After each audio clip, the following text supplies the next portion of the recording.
3, 2, 1. Adelante. En mi lecho durante la noche, busqué al amor de mi alma. Lo busqué y no lo encontré. Me levanté y recorrí calles y plazas. Busqué al amor de mi alma. Lo busqué y no lo encontré. Busqué y no lo encontré. Yo duermo, mas mi corazón vela. Oigo a mi amado que golpea y él se acerca. Ábreme, amada, preciosa, amada. Mi cabeza está empapada. Yo misma le abrí a mi amado, pero él ya había escapado. Busqué al amor de mi alma, lo busqué y no lo encontré. Estamos La, escuchando, estamos escuchando a Juan Carlos Grisal, Shylock, en El Mercader de Venecia, cantando una adaptación que la hizo José Tomás, ¿verdad? Pero sí, la versión en La versión Cantar de los Cantares de Salomón. del Cantar de los Cantares. Bienvenidos todos, bienvenidos. pero no es Shiloh quien canta en la No, obra esa no canción. es Shylock, es Lorenzo, pues ya vamos a hablar de eso. Bien, Lorenzo y mi hija Jessica. Lorenzo, tu hija. Bienvenido, Juan Carlos, bienvenido. Gracias. José Tomás Angola, Carlos Abatemarco, bienvenidos todos los que están acá, gente especial, de verdad que les agradezco, veo varios nombres que nos emociona tenerlos, Maestro Asparren, gracias por estar con nosotros. Y hoy es una ocasión especial, teníamos tiempo que no hacíamos teatro foros, pero el inminente estreno de una obra tan importante como es El Mercader de Venecia en Caracas, en estos momentos amerita a escuchar cómo fue la concepción de esta adaptación, cómo es el espectáculo que vamos a ver, cómo está dirigida la puesta en escena, las distintas interpretaciones en voz de, de dos actores de la obra, uno de ellos de los cuales además es el productor, Juan Carlos Grisal. Entonces, y la pertinencia, quiero insistir en eso, la pertinencia en un momento donde lo que ocurre en el Medio Oriente nos toca a todos. Entonces, bienvenidos amigos por estar acá, gracias por aceptar esta invitación de Cultura para acompañarlos. Juan Carlos, tú que fuiste Dígame. el padre de esta locura, cuéntanos de esta locura creativa. ¿De dónde viene esta Bueno, idea? eh, esta locura creativa empezó en pandemia, en, en en la encerrona aburrida de la pandemia, ¿sabes? Cuando en los tiempos de aburrimiento, de mayor aburrimiento, hay mayor creatividad, así dicen. Nada, aproveché en esa temporada de encierro de hacer un par de talleres de dramaturgia online. Y entonces, uno de los ejercicios que nos mandaban a hacer en el taller era escribir, agarrar un fragmento de alguna obra X, y reescribirla. O sea, di lo mismo, pero con otras palabras.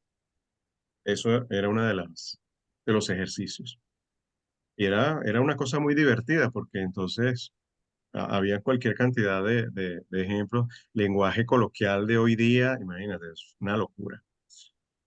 Bueno, entonces haciendo ese ejercicio me gustó y como a mí siempre me ha llamado la atención eh, los textos clásicos, históricos. Ya yo venía participando en varios montajes de Shakespeare Pero ¿qué junto te con lleva? José Tomás. ¿Qué te lleva a elegir concretamente el mercader? ¿Por qué el mercader? Bueno, el mercader porque ya te iba a decir, yo he participado en varios montajes de Shakespeare. El primer montaje en donde participé es Medida por Medida con José Tomás Angola dirigiendo. Yo allí entré como trovador, cantante de esa época de la Viena. Y entonces después hice Rey Lear, participé en el Rey Lear, después participé en Macbeth con José Tomás como protagonista. Luego Romeo y Julieta, que montó Federico Pacanins. Y entonces llegó la pandemia y, y yo me dije, oye, si yo hiciera algún personaje de Shakespeare, ¿cuál sería? Porque le escuché a alguien o leí por allí un, una, un consejo, me decía eh, como actor, me decían, si tú estás buscando un personaje, no esperes que te llegue porque te tocaron la puerta, no esperes que te llamen por teléfono para ofrecerte el personaje, búscatelo, escríbetelo, procúratelo, asígnatelo. Entonces, Y te asignaste Shylock. y yo me asigné Shiloh, porque ¿Por yo qué empecé a... Shylock? ¿Por qué, eh, Juan? ¿Por qué es tan importante Shylock? ¿Por qué? bueno, Porque fíjate, una cosa además, estamos en una obra que se podría llamar perfectamente El judío de Venecia, el ujú, personaje, y la obra se llama El mercader de Venecia. sí, Entonces, es una obra donde el protagonista, o este protagonista, porque realmente son dos protagonistas, sí, está vedado para darle paso a otro, un personaje que además durante mucho tiempo se ha considerado que es un ícono del antisemitismo, cosa sí. que no lo es, y podemos tener una cantidad tremenda de referencias para eso, pero tú entonces, de haber pasado un trovador, y me gustaría que nos centráramos en el mercader, tú eliges un Shylock. ¿Por qué te identificas con Shylock? ¿Por qué para ti? Así, de forma muy concreta. ¿Por qué para Juan Carlos Grisal Shylock es importante? Bueno, simple y llano, es un reto actoral, ¿Qué? una- ¿Qué? un, un reto, ¿Qué? un reto un personal, Ajá, es un reto personal. ¿de qué parte? Como tú como actor, como actor. ¿Cómo te reta Shylock? ¿Quién es Shylock? Shiloh es un personaje que tiene distintos registros. Shiloh es un personaje este, que ha sido mal visto por la historia. Shiloh es un personaje que para mí es una víctima y así lo vi siempre. Es un personaje que es objeto de una injusticia, es objeto de una humillación y hay una serie de circunstancias, de hechos que van moldeándolo y van precisamente construyendo en él las acciones. Es lo que motiva a Shylock al final de accionar como lo hace, todo lo que hay detrás y lo que de pronto mucha de la gente no lo ve. Pero era un reto actoral, era un reto, yo quería tener un registro distinto, un registro retador como actor. Ok, Yo soy fíjate. músico, soy cantante, también Ajá. soy actor, pero me planteé, me busqué este personaje, me busqué Ok. este personaje. Te bu- Y Shylock, Ajá. ¿ah? Te buscas un personaje que dices tiene elementos vedados Sí. y estás diciendo además que es un reto personal porque ha sido muy mal interpretado este personaje. Carlos, tú que Ujú. tienes una trayectoria importante en el teatro venezolano, ¿qué piensas tú de esto de que Shylock es un reto para un actor? Tú que haces el do en la obra, ¿no? Y que Ujú. aparte me sorprendió, yo fui a un ensayo, de verdad les digo, Claro, para mí la garantía es que están ellos, pero yo voy reconcomiado el ensayo porque yo estaba montando el mercader antes de la pandemia y mi proyecto se cayó, pero cuando vi que José Tomás lo estaba haciendo, yo dije, bueno, es como un hermano para mí, así que espero que le vaya maravillosamente bien. Y fui a verlo, el ensayo, y quedé, bueno, asombrado. Me encanta la puesta en escena, muy Angola, muy elegante, muy sobria, muy puntual y muy haciéndole justicia al texto. Ahora, me llama profundamente la atención ese vuelco que José Tomás le da a la imagen del dúo y imagino que para ti hay un reto como actor y me interesa también ver tu visión. ¿Por qué Shylock? ¿Por qué Shylock hoy en día puede ser un personaje importante? Y le dejamos a José Tomás Angola, que ya volvió con nosotros, este, eh, ¿por qué la pertinencia de esta obra hoy en día? A ver, Bueno, en el caso del Duque, es un Duque muy particular, muy angoliano. La gente que ha visto la foto dice, pero tú estás haciendo un Duque o estás haciendo un Papa.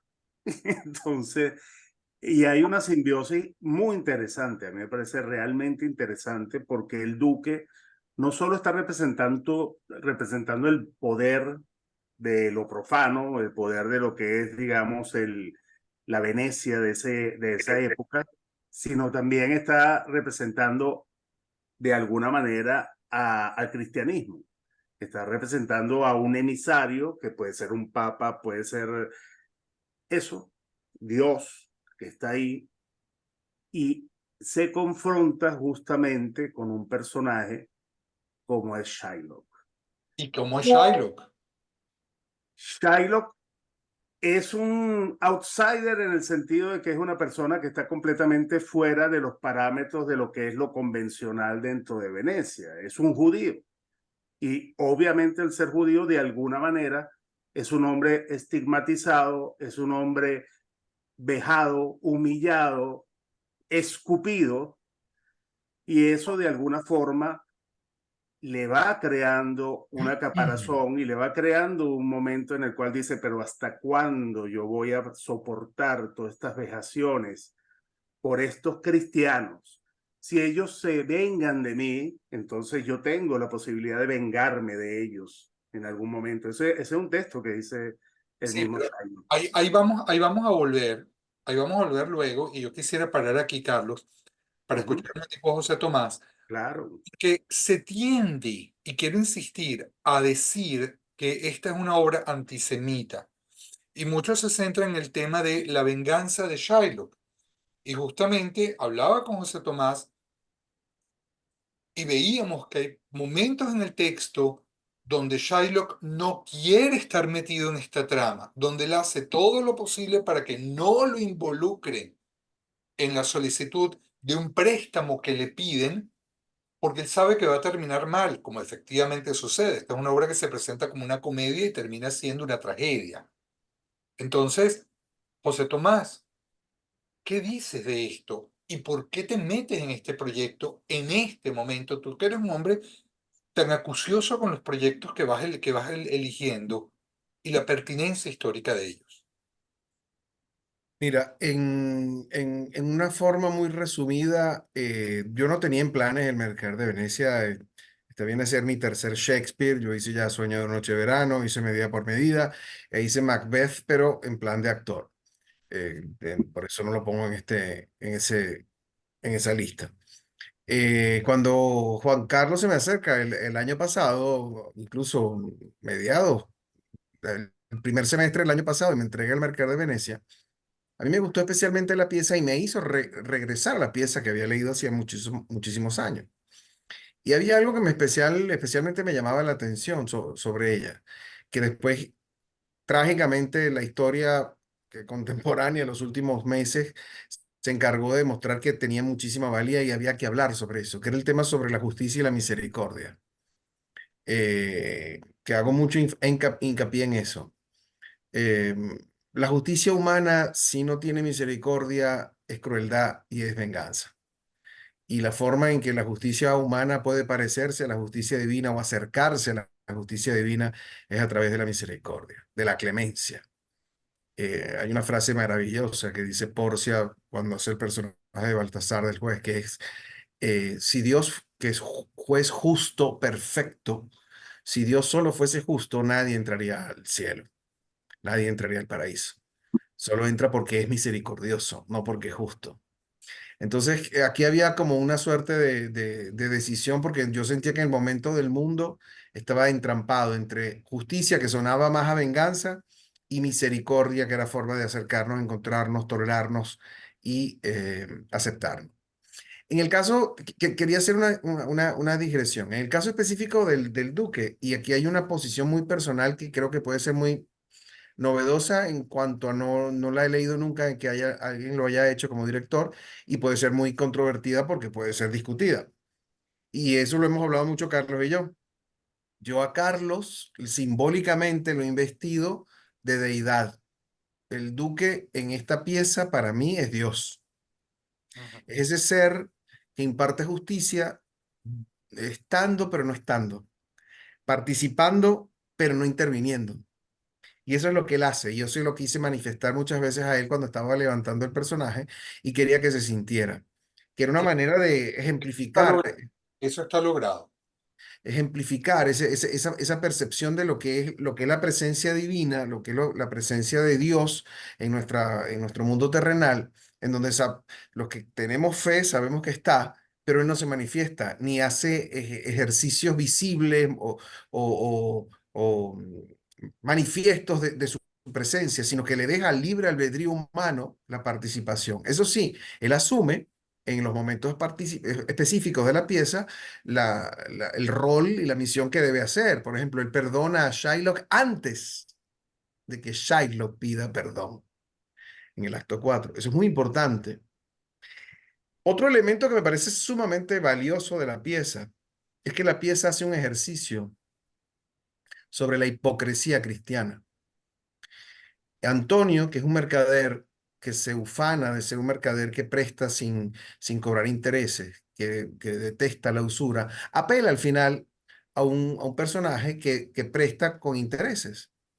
Pero además, siendo él un cristiano, una persona que debería estar impulsada por el amor, por el respeto, por el perdón, por la aceptación, si nos acercamos a la teología cristiana, es un personaje ambiguo, es un personaje que desprecia, maltrata, humilla, denigra a Shiloh.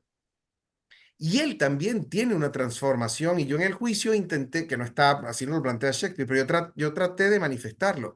Tanto Shylock se transforma como Antonio debe transformarse, porque son personajes que ambos están vinculados a lo bueno y a lo malo, a lo malo, es decir, son humanos.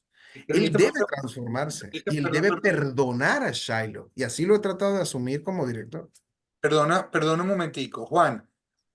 Para poder entender lo que José Tomás está planteando, tú podrías de una forma muy precisa decirnos de qué se trata El Mercader de Venecia para aquellos que no conocen la obra.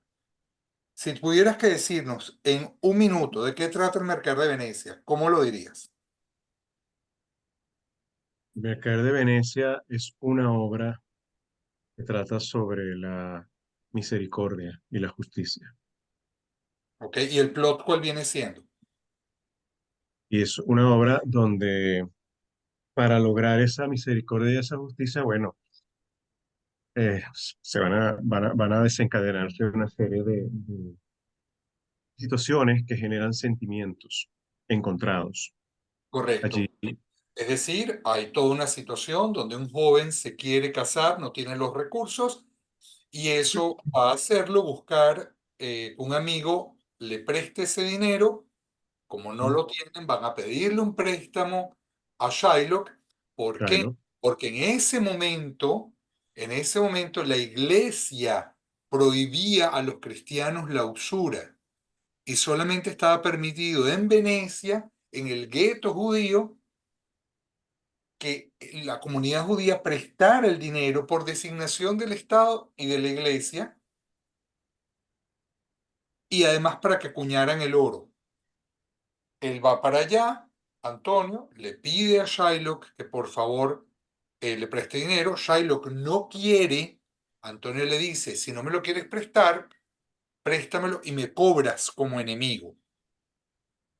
Y en un esfuerzo, en un debate ahí de ideas, Shylock termina diciéndole, bueno, está bien, pero si no me pagas, me vas a tener que dar una libra de carne de tu cuerpo. Como para decirle, vete, o sea, no lo hagas. Como Carlos Batemarco muy bien lo señala, hay una serie de humillaciones, es escupido, como tú muy bien dices, la hija es llevada a la asimilación, hay una cantidad de eventos que llevan a este juicio, que es el momento álgido donde Shylock le va a tocar arrancarle una libra de carne a Antonio, y esto es el momento álgido de la obra. Pasan muchas otras cosas. Y ahí, Johnny, te quería comentar algo que para mí es muy importante. Cuando uno se acerca al Mercader de Venecia, uno tiene que entender el momento histórico de esta pieza. Estamos hablando de 1596, 1598, no queda claro cuándo específicamente lo escribe. Eso aparece después en el Firfolio el siglo siguiente. Pero hay que entender el momento histórico de Shakespeare. Shakespeare está en la transición, que es importante entender, entre el catolicismo papal y el anglicanismo. Es decir, él está en un trance religioso en donde se les exige a los siervos ingleses que tienen que ahora servir a la religión del reino. Es decir, no es ya la iglesia bajo el mando papal, sino que es la iglesia bajo el comando del reino de Inglaterra. Y viene Elizabeth I. En ese ejercicio tenemos casi 2 siglos y tanto, o 3 siglos, que los británicos, los ingleses no conocen a los judíos. Han sido expulsados. Es decir, los judíos del tiempo de Shakespeare no tuvieron la cercanía con un judío, no lo conocieron, habían sido expulsados. La única fuente de conocimiento de los judíos era la Biblia. Imagínate esa distinción, lo que implica que son personajes casi de la fantasía. Son personajes que se oyen, se cuentan, en los servicios, en los domingos, se menciona, se habla, bueno, que Jesús es judío, o sea, todo se conoce, pero no tienen la cercanía, no conocen directamente el tema cultural, las vinculaciones, las maneras de ser, todo lo que implica ser judío.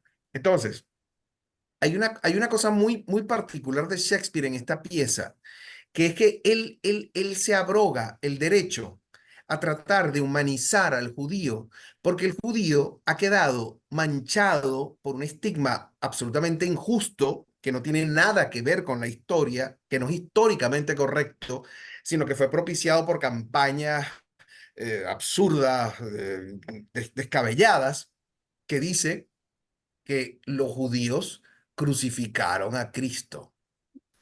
Ese ejercicio perverso, malintencionado, genera un enorme movimiento europeo que denigra del judío, sin comprender que Jesús es judío. Y si creemos religiosamente en que Jesús es Dios, Jesús decidió nacer y el pueblo elegido es el pueblo judío. Entonces, hay una contradicción profunda, terrible, religiosa con la que se enfrentan las sociedades del momento de Shakespeare. Estamos hablando de hace 400 y tantos años.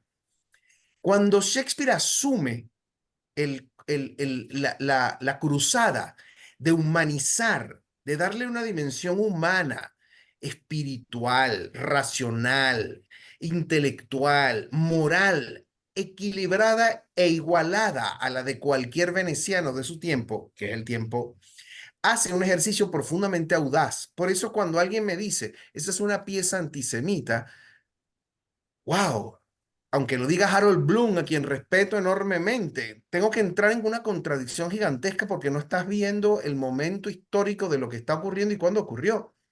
Tendría que decir entonces que Shakespeare es anti-escocés porque Macbeth es un personaje horrendo, horrendo. O es una pieza antisemita. O Ricardo III tendría que ser anti-inglés porque Ricardo III es un personaje horrendo, horrendo. Te voy a dar un dato, José. Ajá. Cuando yo estaba montando el Mercader de Venecia, que la estaba montando, producida por Club Hebraica de Caracas, La obra, mis asesores con la obra eran dos rabinos. No es una obra antisemita. Lo que pasa es que me gustaría, José Tomás, si puedes, o Carlos, o Juan Carlos, tú estás hablando del contexto histórico y me gustaría, José Tomás, ese contraste que había entre una obra tan antisemita como El judío de Malta, del archienemigo Claro, Shakespeare, ¿ok? Y Christopher Marlowe, claro. ajá, que está escribiendo esa obra y es el Mercader de Venecia la respuesta al judío de Malta. Posiblemente porque había una competencia tramada entre Marlowe y Shakespeare, con la gran pero más diferencia humano. de que Ah, el teatro de Marlowe es un teatro muy beligerante, es decir, es un teatro que exacerba, todo su teatro, exacerban las cosas hacia lo duro, hacia lo diferente. Y por eso Marlowe hoy en día no tiene la trascendencia que tiene Shakespeare. Shakespeare tiene piedad humana. Shakespeare tiene humanidad y por eso sus personajes trascienden. Eh, y también te voy a decir algo que me parece muy llamativo. Eh, Cuando Shakespeare ubica en Venecia, es verdad, sacó del Pecorone y de Giovanni Fiorentino, y entonces, porque obviamente los argumentos shakespearianos no son argumentos originales, eso es muy normal de ese tiempo.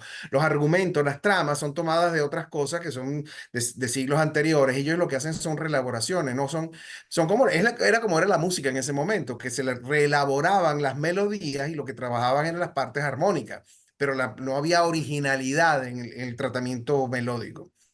Pero en el caso de Shakespeare sí aporta unos cambios sistemáticos profundos a eso. Y cuando él ubica la historia en Venecia, hace un ejercicio que es tan inteligente, y yo espero que haya sido a propósito y no casual, porque Venecia es un punto de cruce, es un puerto, es un sitio comercial en donde todas las culturas se cruzan, es un sitio en donde las diferentes manifestaciones humanas están encontrándose. Y es el sitio en donde, y eso es algo que tú me revelaste y que me permitiste entender, apareció el concepto de gueto. La palabra gueto es una palabra italiana y viene de Venecia, de ese momento. Y de ahí en adelante fue tomada para definir estos espacios en donde eran confinados los judíos, porque en el caso específico de Venecia son confinados para que sus labores comerciales y de vida estén como reducidas a un lugar histórico.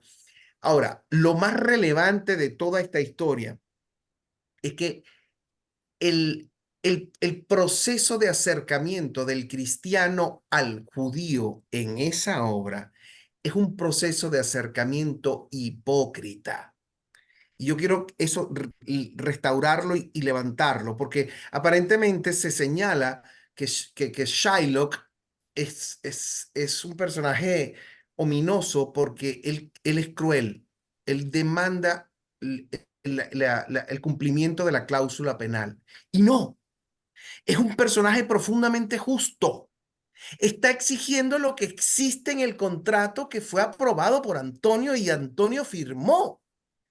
¿Qué ocurre al respecto? Se le pide algo que no está manejado en ese papel.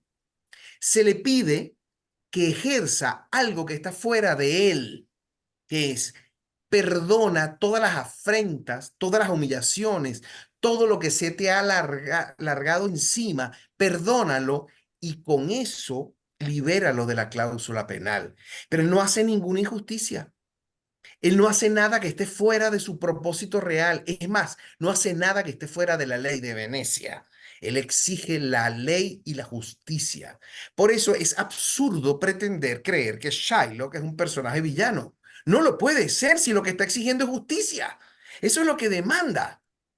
Lo que ocurre, obviamente, es que hay una elaboración dramatúrgica de parte de Shakespeare para tratar de anteponer ante una visión de la justicia profundamente fidedigna la imagen de la misericordia, que es lo que yo creo que me hace ser premonitor, que es algo tan valioso para el momento que va a ocurrir en Venezuela. Y ok, estamos hablando de los próximos 2 meses. ok, pero aparte vamos a ubicar un contexto mundial, Carlos, tú que eres tan tan incisivo con tus análisis, ¿cuál para ti es la pertinencia de hacer hoy en día el Mercader de Venecia? Como lo ha dicho José Tomás, ¿no? Yo creo que tenemos que entrar ya en tiempos de misericordia y en tiempos de clemencia y en tiempos de entendimiento, no solo de la variedad en todos los aspectos, la variedad étnica, la variedad religiosa, sino el respeto de verdad a todo lo que ha sido respetado durante tanto tiempo. En el caso, por ejemplo, tocando el tema nuevamente, y no es que quiero voltear la tortilla, pero sabes que yo siempre pensé por qué la obra no se llamaba El Judío de Venecia, como tú mismo dijiste en la introducción. ¿Por qué no El Judío de Venecia si es uno de los personajes centrales de la obra? ¿Y por qué el mercader? Obviamente, bueno, sabemos después por qué se llama el mercader de Venecia, porque es el personaje que está juzgado y después ese juicio se revierte en Shylock, ¿no? Y quería tocar este tema también. En la obra hay 3 judíos, no hay un solo judío. Está Jessica, que es la hija, que se convierte al cristianismo, entre comillas, por amor, porque dicen que la secuestran, pero en realidad ella también se escapa con Lorenzo porque lo ama, que queda seducida por él. Y está Tubal, que ayuda a Shylock digamos, a armar, digamos, el préstamo al mercader. Pero sí es pertinente la obra, totalmente es pertinente porque se tocan todos esos puntos. Antonio es un gran arrogante, es un tipo prepotente, es un hombre grosero, se burla de Shylock, lo veja, lo humilla. Esas son cosas que hoy en día en la humanidad que estamos viviendo queda constantemente en evidencia que es el pan nuestro de cada día. Fíjate, En nuestro país, esa divergencia de política nos ha llevado a decir epítetos contra nuestros propios hermanos que no podemos seguir haciéndolo porque vamos a llegar a conflictos como lamentablemente se han llegado muchas veces históricamente en otras latitudes, ¿no? fíjense que ustedes han tocado algunas cosas y yo quisiera ahora volver, Juan Carlos, con un tema que José Tomás tocó al principio, que es el tema de la transformación. Pero en un momento como el que se está desarrollando ahorita, hoy había unas declaraciones muy interesantes donde se estaba viendo que creo que es el secretario de la Corte Internacional de Justicia quiere apresar entonces a Netanyahu, donde se está hablando de genocidio cuando la palabra no aplica dentro de esto, donde es como que se hubiera borrado del mapa todo lo que sucedió, la matanza de todos los bebés que fueron degollados, las mujeres embarazadas que se les cortaron los senos, se les abrió la barriga, se les extrajo a los bebés en esta matanza tan brutal y terrible hecha por parte del terrorismo en Israel. Y es una cuestión donde hay toda una cuestión, entonces es el judío el que hace esto, el judío el que hace el otro, es el eterno ya arquetipo del judío como el causante del que mata a Cristo, el judío el chivo expiatorio de tantas cosas, que ya toma un valor realmente arquetipal dentro de este tema, olvidando hechos como lo que José Tomás marcaba al principio. Entonces, sí considero que la gran pertinencia es cómo un juicio puede cambiar dependiendo de los intereses que están por detrás. Cómo un juicio puede estar marcado por un estereotipo. Y cómo una frase que ustedes han repetido varias veces, la palabra clemencia, la palabra misericordia, queda pisoteada tras el tema de los intereses económicos o político-económicos que puedan estar atrás, porque en última instancia aquí hay una pelea político-económica. En el Perdón, me ensayo, gustaría en el comentar ensayo, y yo quiero algo. destacar algo, perdón un momentico, José Tomás Angola hizo una cosa que me sorprendió. En el momento en que no quiero adelantarle al público para que se sorprendan cuando vean este montaje maravilloso. De verdad se los recomiendo. Tienen que ir al Centro Cultural Chacao a verlo. Y los que no están en Venezuela, díganle a la gente que están acá, a sus amigos que tienen que ir a verlo. Ya nos van a decir que es la fecha. José Tomás le dice al personaje que hace Antonio, ya cuando se devela la tragedia de Shylock, que le pida que se convierta al cristianismo. Un hombre cuya hija acaba de pasar por la asimilación, cosa que termina de romper a Shylock y que lo lleva a la furia de andar pidiendo todo este acto de justicia. Y José Tomás le dice al actor, no lo estás denigrando, lo estás invitando de acuerdo con tus valores en un acto de amor, en lo que tú conoces que es lo que puede salvarlo. ¿Correcto, José Tomás? Sí, es que hay que entender la realidad de hace 400 años. La Pero yo conversión no estoy forzada, hoy, que hoy es una violación de derechos, en su tiempo era un acto de amor porque era decirle, quiero que tengas la vida eterna, quiero salvarte. Pero eso no se entiende hoy en día, eso es muy complicado de entender. Ok, entonces tú estás llevando a Shylock, Antonio, al menos estos dos personajes, a la transformación. Tú como hombre, tú como director, tú como hombre con un profundo raigambre espiritual, porque te conozco, crees en la posibilidad de transformación del ser humano. ¿Correcto? Y es una de las cosas que tratas de transmitir en la obra. Te pregunto, Juan Carlos Grisal, dos cosas. ¿Shylock te ha transformado a ti de alguna manera? Y dos, ¿el Shylock que tú interpretas se transforma? Ahí lo mira, me ha transformado. Mírame cómo estoy. Ah, Yo no soy así, normalmente soy un ermitaño. Ando por las calles y la gente me ve, wow, no te conocía.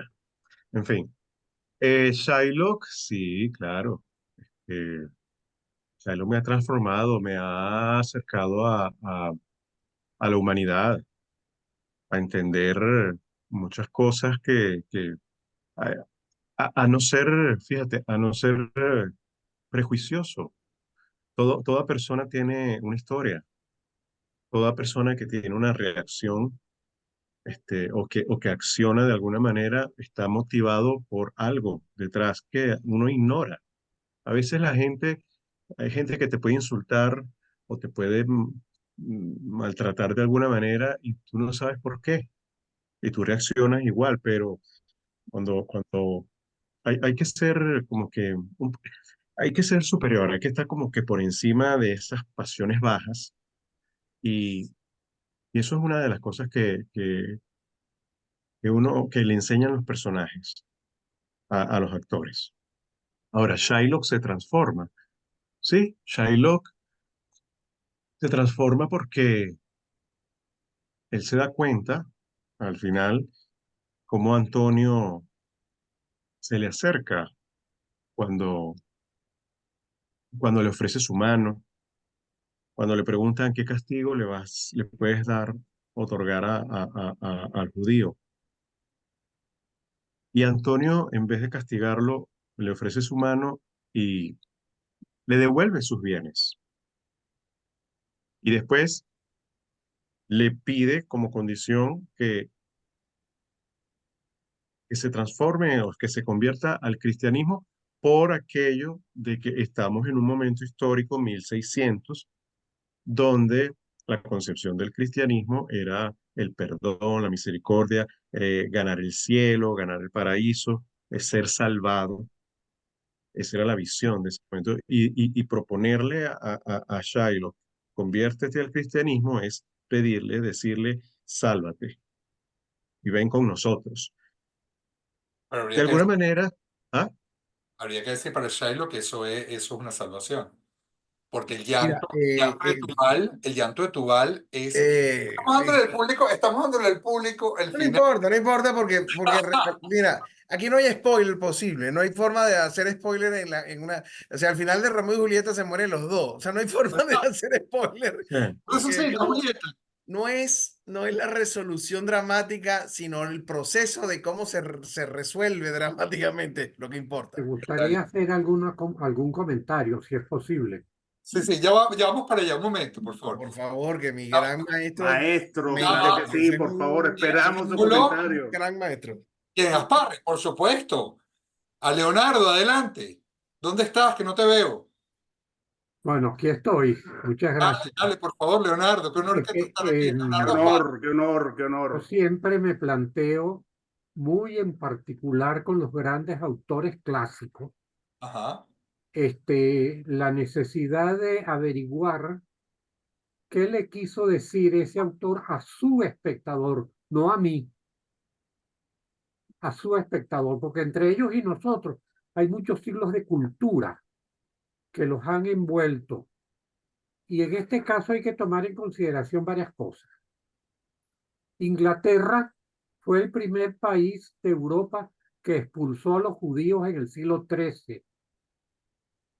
Después ahora todo el mundo le echa la culpa a España en el siglo XV, pero el primer país que expulsó a los judíos fue Inglaterra a mediados del siglo XIII. En segundo lugar, Venecia, hay que hablar es de la República de Venecia, la gran potencia comercial y militar del Mediterráneo Oriental, que detuvo e impidió que los musulmanes se apoderaran del Mediterráneo. Eso es un hecho real. Y Shakespeare se refiere a ello cuando en su segunda obra veneciana pone a un moro negro a defender a Europa. Shakespeare es muy pícaro. Shakespeare es, en el buen sentido de la palabra, medio tramposo, porque en el caso del Mercader de Venecia hay un aspecto sobre el cual no hemos hablado, que son las dos parejas de jóvenes amantes que tienen ahí un toma y llame como de cualquier comedia shakespeariana, y Shakespeare borra a Shylock en el quinto acto. El quinto acto es una fiesta de que aquí estamos en paz y amor y todo es bien chévere, pero Shylock sobrevive por la grandeza del personaje.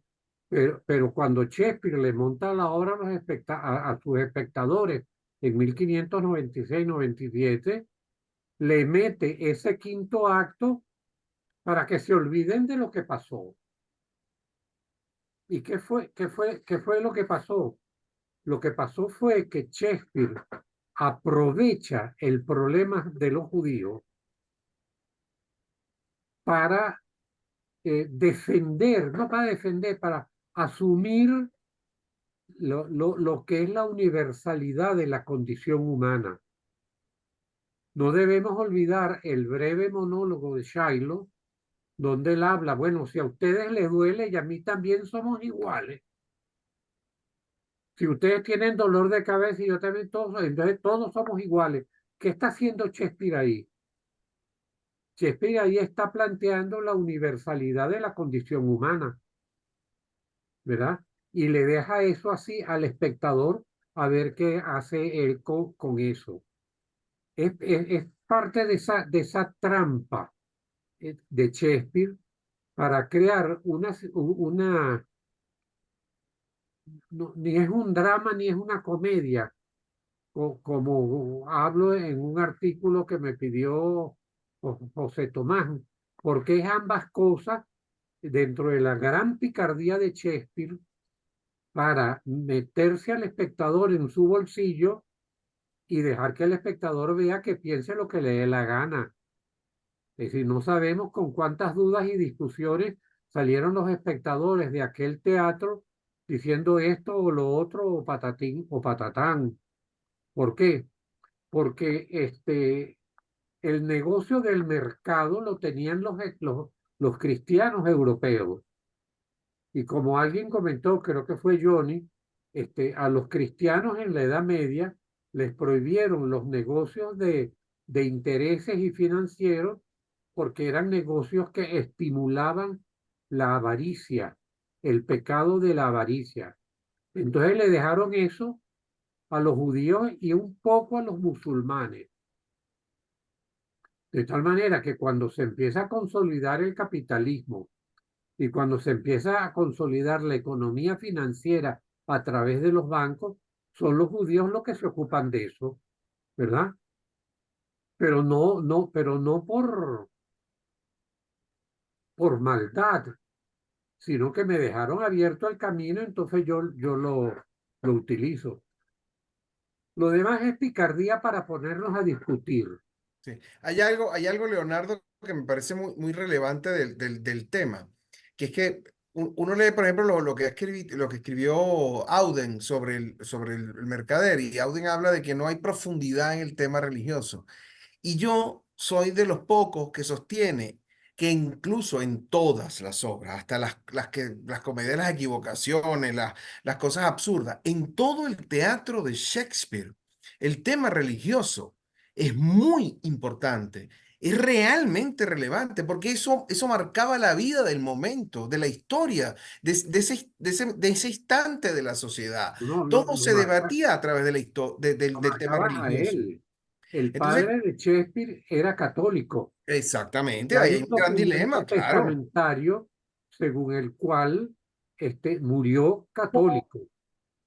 Exactamente. Ahora, aquel dramaturgo que además era un excelente productor de teatro porque acumuló fortuna con el teatro, jugaba siempre en un terreno resbaladizo. Es decir, ¿cuáles son las obras en las que está más presente el tema religioso? Las obras escritas después de 1600, Mm, que se van de Inglaterra, porque el Consejo de la Reina había prohibido que se escribieran, prohibió que se escribieran obras sobre la historia de Inglaterra. Entonces él se va para Venecia, se va para Viena, se va para Florencia, se va para un montón de partes, se va para Escocia, donde podía asumir, yo no diría el tema religioso de una manera explícita, porque puede resultar un tanto restringido. Yo diría el sistema de creencias de la población de aquella época, en la que caben las brujas. sí, De, claro, los de- fantasmas, como en Hamlet, los de- fantasmas, la parte metafísica. o los fantasmas, que todo eso es importado por las tribus bárbaras, porque el cristianismo mediterráneo no tiene ni brujas, ni fantasmas, ni dragones, ni nada de Sí. eso. Eso vienen Pero hay una cosa por que es las, particular, por las es que tribus nórdicas. pero hay una cosa muy particular que en el teatro de Shakespeare, las bisagras dramáticas, los personajes que hacen cambiar la historia o la dinamizan, son personajes religiosos, No, por monjes, supuesto, monjas, o sea, son personajes que están enclavados en la iglesia. claro, pero Shakespeare los saca de Inglaterra, no los Sí, pone en Inglaterra. claro. Sí, pero fíjate algo, Leonardo. Sabe bien, perdón un minuto, sabe bien cuidarse. Y en el caso del mercader, es decir, en el caso del mercader, las discusiones, vamos a llamar casuales, tú eres un bicho, no el bicho eres tú, que refiere la obra entre la forma como los cristianos lo insultaban a él y a Antonio y todo eso. De por medio hay un elemento sumamente importante. El amigo de Antonio, ¿cómo que se llamaba? Bosonio, Bosanio. Pasanio. ¿Ah? Basanio. Bosanio es un aristócrata decadente. En el Totalmente. primer acto se lo dice. Sí. Mira, Un yo botarata. por querer divertirme aquí y allá me gasté los reales y ahora necesito los reales. Eso era característico de la época. En aquella época, más de un aristócrata buscaba casar a sus hijos con la creciente y naciente burguesía comercial, exportadora, capitalista, que estaba surgiendo en Europa en general. Y todos esos elementos los pone Shakespeare acá, es decir, para mí no deja de ser secundario el que, por ejemplo, la hija de Shiloh se disfrace, ¿verdad? Aprovechando lo aprendido de la comedia italiana para escaparse e irse con su novio. Es decir, eso no me, Mm. no me preocupa tanto, pero es sintomático de problemas de creencias generacionales que se estaban resquebrajando. Porque si uno compara lo que el papá de Desdémona dice con lo que dice Shiloh, están hablando exactamente igual. Estos son unos hijos que menosprecian nuestra sangre y que se van con el primero que se les Claro, aparece. Ambos lo dicen perfectamente. claro. Entonces, ¿qué es lo que está haciendo Shakespeare? Que Shakespeare está haciendo una especie de paisaje de creencias y de costumbres, tocando un punto fundamental, pero sin ir hasta las últimas consecuencias. Y no va hasta las últimas consecuencias porque en el quinto acto hay un olvido total de ¿Qué- Shiloh, y viene el jueguito de los tres sombreros, a ver dónde Claro, y tú los vas, los anillos y la llamitas cosa, y los claro. anillos, y aquí jugamos y somos paz y amor y felices y contentos. Que es Como muy el sueño de Shakespeare. una noche de verano, como en la comedia. Eso, es muy Shakespeare, es muy Shakespeare. Es muy Él, él, Shakespeare, por él supuesto. siembra, él siembra la gran duda, siembra el gran problema y después se escapa por la derecha. Eso es muy Shakespeare. Y hay muchas Claro, obras que tú claro. dices que son fallidas, medida por medida. La resolución de medida por medida es totalmente fallida, dramáticamente Él sabía hablando. que la censura le podía prohibir una obra, Claro, porque los censores se aparecían en los teatros, denme los textos, los revisaban y tachaban. Pero yo, claro. Lo que yo veo, pasaba era que como yo veo después ahí los una actores provocación. improvisaban, los actores después lo volvían a decir. Pero hay documentos que explican eso. Yo lo que veo ahí es una provocación, una forma de burlar la censura y una provocación. Pero claro, Él es un claro, claro, provocador también. claro, claro. Provocador. Sí, vamos, Manipular al espectador y saber salir del asunto. No, yo no lo dije, lo dijo el personaje. A mí lo que me interesa eran los cuatro novios que son felices y contentos y nos vamos todos con el corazón tranquilo. Sí. Pero este, él les dejo a Shiloh, a la posteridad, a nosotros. Claro. vamos me gustaría que nos contaras, Carlos, un poco del elenco del cual formas parte y también que nos cuenten al público aquí presente cuándo se va a presentar la obra, dónde se va a presentar la obra, cómo se pueden adquirir las entradas, cuántas funciones van a ser. Carlos, cuéntanos en torno al elenco. Bueno, yo te hablo un poco del elenco y después Juan Carlos te habla del resto, rapidito, ¿no?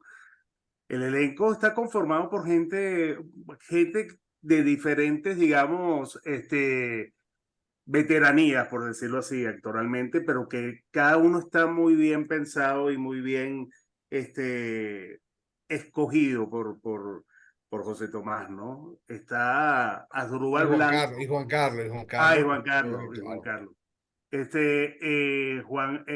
Está Asdrúbal Blanco en el papel de Antonio, que de verdad lo hace estupendamente. Todos lo hacen estupendamente. Están Estupendo. estupendos. Bueno, son 11 actores, 12, somos 12. ¿Cuántos somos? Somos 12, 11, 12, 11. 11 11, actores. 11, Obviamente 11. nuestro querido Juan Carlos Grisal, que es Shylock, eh, Gerardo Gerardo Blanco, Soto, ¿ah? Gerardo Soto, yo que Gerardo Blanco. Gerardo Soto, que hace tres papeles y Tiene lo hace. un reto actoral a invitación de Juan Carlos, que le propuso que hiciese dos de los pretendientes y Tubal. Son el príncipe de Marruecos, el príncipe de Aragón, que hace un ejercicio de farsa, porque esa es la parte de comedia dura, vamos a llamarlo así, y lo hace de una manera, bueno, como es Gerardo, que es un monstruo, es uno de los Extraordinario. grandes actores que tiene el teatro venezolano. Y el Tubal, que tú, Johnny, me lo comentaste después de salir del ensayo. Yo Tubal lo quise convertir en más allá de simplemente un mensajero que construye, informa y hace. Yo quise construir en Tubal la misma dualidad que existe entre Don Quijote y Sancho Panza, que es un mismo personaje. Y se ha estudiado así y en la literatura actual se entiende que Sancho Panza y el Quijote son un mismo personaje, son dos manifestaciones de un mismo carácter. En el caso específico de Tubal, durante el juicio, en el acto 4, he querido construir la balanza moral y ética que Shylock tiene, pero que no enuncia porque el diálogo no se lo permite. Y entonces Tubal es como su mitad escindida, su otra expresión en donde Tu lo conciencia. reprime, lo trae, lo hace consciente del desmán que está cometiendo. Y eso ha sido Tubal en ese acto 4.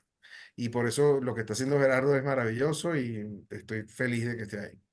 Bueno, otro personaje es Salarino, que también me gustaría que hablaran sobre él un poquito, porque lo hace Edison Spinetti. Es un personaje bien interesante que José Tomás, échanos el cuento un poco de Salarino. Bueno, con Salarino Salarino tiene una parte muy particular.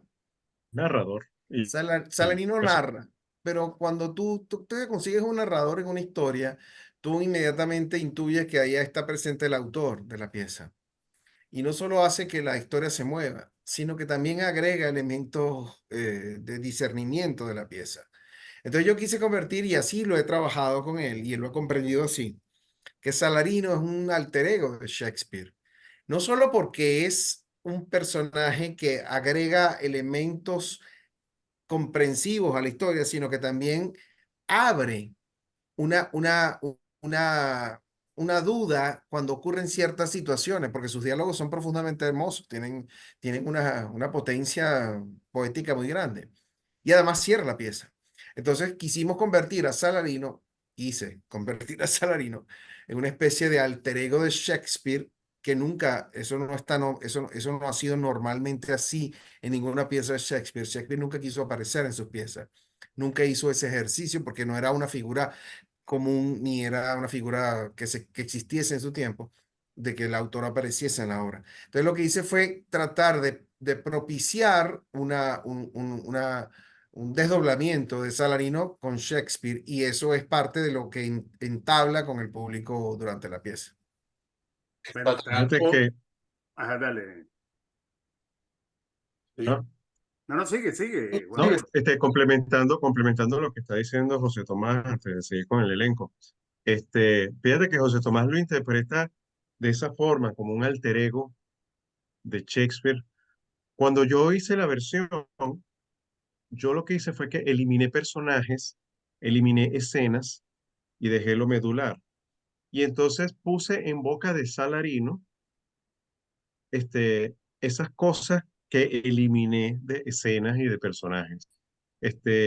Cuentos, rumores, dichos, situaciones que sucedieron. Entonces, lo forjé así como una especie de narrador. Yo lo puse así, narrador de Venecia, Salarino y amigo de Antonio.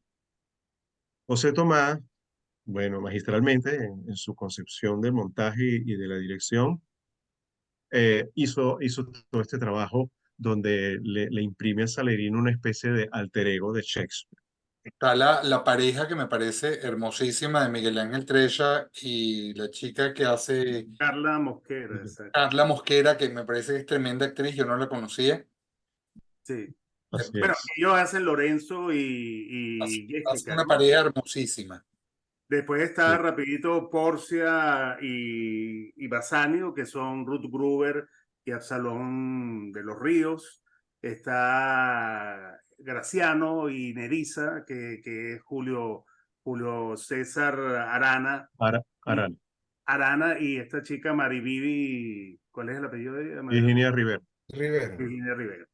Y lo Y bueno, y modestamente el duque que eres lo tú. Hay que explicar algo, hay que explicar algo. Porcia es quizá. Hay que cuestionárselo y el amor Leonardo me podrá argumentar contrariamente, pero Porcia es quizá el personaje más inteligente, el personaje femenino más inteligente de todas las obras de Shakespeare.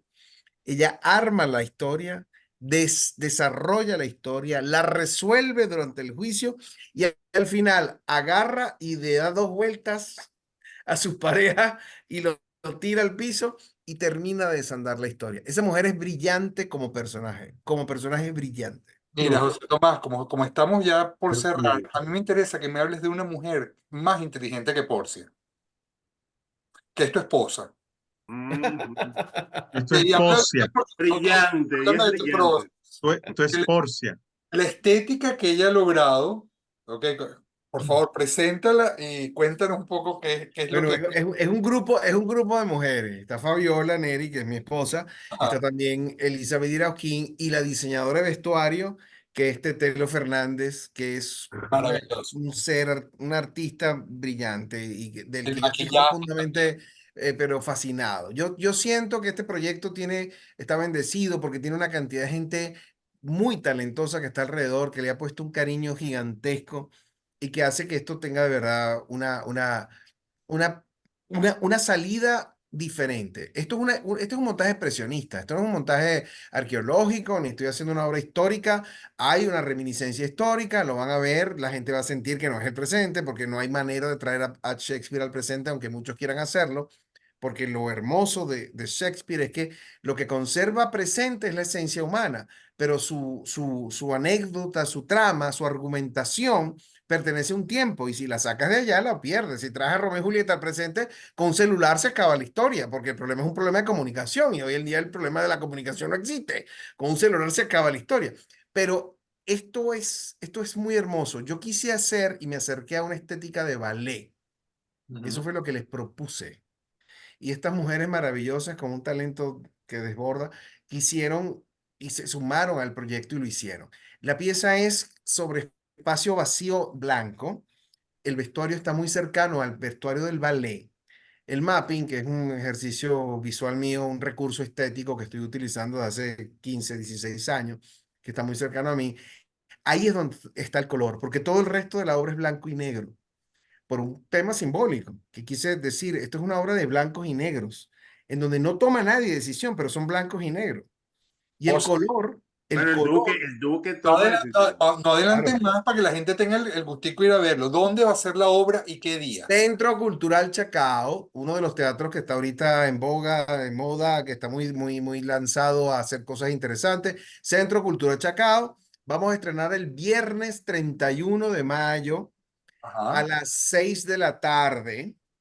Y después tenemos funciones sábado 1 de junio, domingo 2 de junio, ambas funciones a las 4 de la tarde. Tengo que aclarar algo y quiero que lo sepan porque no voy a, no tengo consideración con el público. Cuando usted hace un clásico, es como hacer una ópera o como ir al museo. Cuando usted va a un museo, cuando usted va al Reina Sofía, usted va a pasar todo el día en el museo. No pretenda que eso es un TikTok o eso es un Instagram.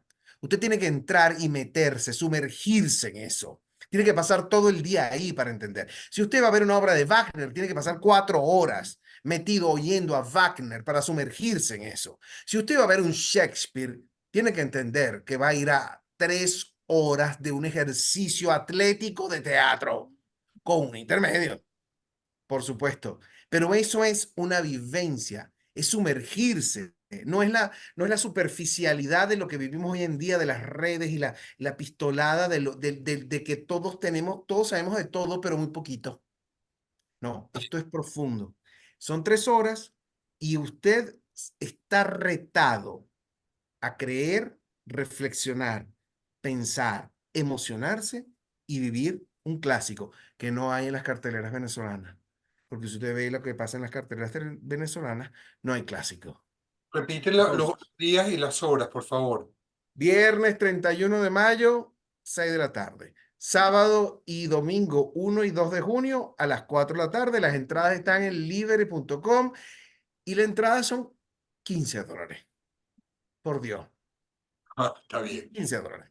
Bueno, el productor, unas palabras para despedirse. Bueno, el Mercader de Venecia es una obra que todos tienen que venir a ver, todo el público caraqueño, porque estamos en Caracas, tienen que venir a ver porque se van a encontrar con un mensaje vigente, escrito hace 400 y tantos años, pero que hoy día sigue vigente. Van a encontrarse con una obra donde los sentimientos humanos están presentes, la amistad, la lealtad, el amor, el odio, la misericordia, la justicia, la venganza, la indignación, la ironía, van a estar presentes en esta obra. Y no van a haber villanos, ni van a haber héroes, sino personajes, hombres y mujeres con sus registros. Eso es lo que va a encontrar el público Carlos, en el Mercader de Venecia. Carlos, ¿qué puedes decirnos? Y vamos a repetir, por favor, los horarios.